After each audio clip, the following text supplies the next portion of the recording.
দেখো, মুচমুচে আলু ভাজা করছি। কার জন্য করছি বলো তো? হ্যাঁ, আমার বড় মেয়ের জন্য। আর শুধু বড় মেয়ে না, বড় মেয়ের সাথে আমরাও খাবো। বড় মেয়ে ভীষণ ভালোবাসে এই মুচমুচে আলু ভাজাটা খেতে, তাই এইটা করছি। তো আমার নতুন ব্লগে তোমাদের সবাইকে স্বাগত। আমি আজকে তোমাদেরকে একটা সোমবার দিনের রান্না দেখাচ্ছি। সোমবার যেহেতু আমাদের নিরামিষ, তো মুছামুছি করতে না আমার অনেকটা সময় লেগে যায়। ওই জন্য বেশি কিছু রান্না করতে পারি না। এদিকে আবার অফিস স্কুল সমস্তটাই থাকে, তো সেই জন্য কিন্তু খুব বেশি রান্না করে উঠতে পারি না। তো আজকে আমি কি রান্না করেছি তোমাদেরকে দেখিয়ে দিই।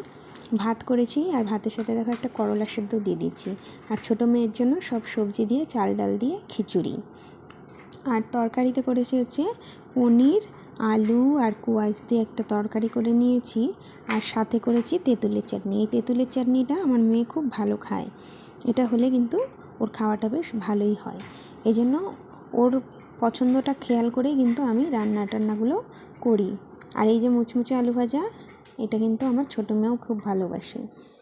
তো তোমরা কে কে মুচমুচে আলু ভাজা খেতে ভালোবাসো তা অবশ্যই কমেন্ট করে জানাবে। আর আমার এই মিনি ব্লগগুলো তোমাদের কেমন লাগছে সেটাও কিন্তু জানাবে।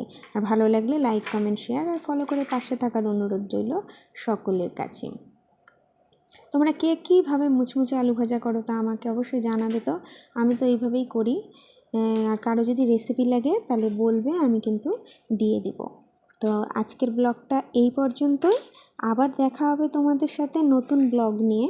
ততক্ষণ তোমরা সকলেই ভালো থেকো, সুস্থ থেকো আর সাবধানে থেকো, কারণ চারদিকে কিন্তু আবার করোনার প্রকোপ দেখা দিচ্ছে। তো টাটা, বাই বাই, আবার দেখা হবে তোমাদের সাথে।